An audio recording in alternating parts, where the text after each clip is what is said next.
Welcome to our channel. So guys, ఇప్పుడు topic ఏంటంటే మే 9న Jagadeka Veerudu Athiloka Sundari release అయిందని మనందరూ తెలిసిందే.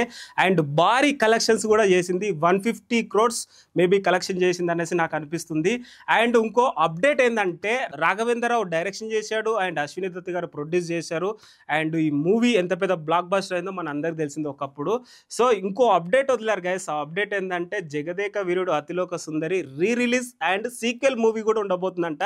అండ్ సీక్వెల్ మూవీలో ఎవరెవరు ఉండబోతున్నారు తెలుసా ప్యాడింగ్? అండ్ రామ్ చరణ్ గారు అండ్ జాన్వీ కపూర్. అండ్ రామ్ చరణ్ గారు అంటే ఆల్రెడీ మెగాస్టార్ చిరంజీవి గారు వారసుడు, అంటే రామ్ చరణ్ గారు ఆబ్వియస్లీ సూట్ అవుతుంది, మన అందరికి తెలిసిందే. అండ్ జాన్వీ కపూర్ అంటే మరి శ్రీదేవి గారి డాటర్. అసలు కోఇన్సిడెంట్ అనుకోవచ్చు గైస్, అసలు ఏమన్నా సింక్ అయిందా? అండ్ రిలీజ్ కూడా బాగా లక్ వచ్చింది అనేసి చెప్పుకోవచ్చు.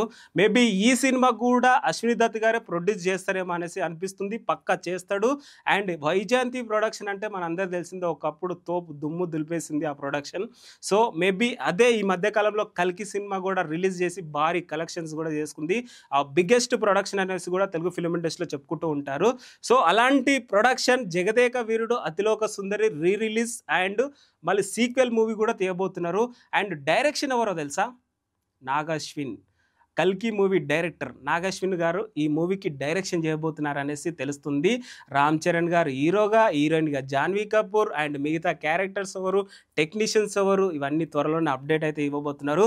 అండ్ పక్కా ఉంటుంది గైస్, ఎందుకంటే మనం ఊహించుకోవచ్చు నాగశ్విన్ గారు కల్కి 2 ప్రాజెక్ట్ మీద చాలా బిజీగా ఉన్నాడు. అండ్ ప్రభాస్ గారు ఈ మధ్యకాలంలో చాలా మూవీస్ ఒప్పుకున్నాడు. మేబీ కల్కి 2 సినిమా రిలీజ్ అంటే కల్కి 2 మూవీ షూటింగ్ స్టార్ట్ అవ్వడానికి కూడా చాలా టైం పట్టొచ్చు గైస్, ఒక 5 years పట్టొచ్చు.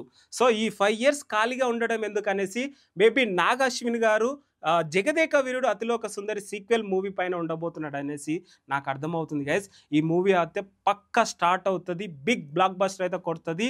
అండ్ రామ్ చరణ్ గారు లీడ్ ఇచ్చారు, ఎలాంటి స్టోరీ ఏంటి అనేసి మన అందరు తెలిసిందే. అండ్ ఈ మధ్యకాలంలో ఒక ఇంటర్వ్యూలో వాళ్ళ పర్సనల్ షేర్ చేసుకున్నప్పుడు చాలా ఎమోషనల్ అనిపించింది. ఎస్పెషల్లీ రాఘవేంద్రరావు గారు పని అయిపోయింది అనేసి తెలుగు ఫిలిం ఇండస్ట్రీలో అన్నప్పుడు, జగదేక వీరుడు సినిమా రిలీజ్ అయినప్పుడు ఒక టాప్ పొజిషన్లోకి వెళ్ళాడనేసి చాలా ఎమోషనల్గా అయితే రాఘవేంద్రరావు గారు చెప్పారు. సో అలాంటిది ఇప్పుడు రాఘవేంద్రరావు గారి పర్యవేక్షణలో జగదేక వీరుడు అతిలోక సుందరి సీక్వెల్ మూవీ అయితే ఉండబోతుంది. సో వెయిట్ అండ్ సీ ఎలా తీస్తాడు ఏంటి. నాగశ్విని గారు మంచి సబ్జెక్ట్ తీస్తాడు, ఎందుకంటే మహానటి లాంటి ఎంత పెద్ద బిగ్ బ్లాక్ బస్టర్ మూవీ తీస్తాడో మన అందరు తెలిసిందే. ఒక రియాలిటీ, ఒక రియల్ సబ్జెక్ట్, ఒక న్యాచురల్ సబ్జెక్ట్ తీస్తాడు అనేసి నాకు అనిపిస్తుంది. ఆ స్టోరీ మీ అందరు తెలిస్తే కింద కామెంట్లో చెప్పండి guys. That's it guys, thank you so much.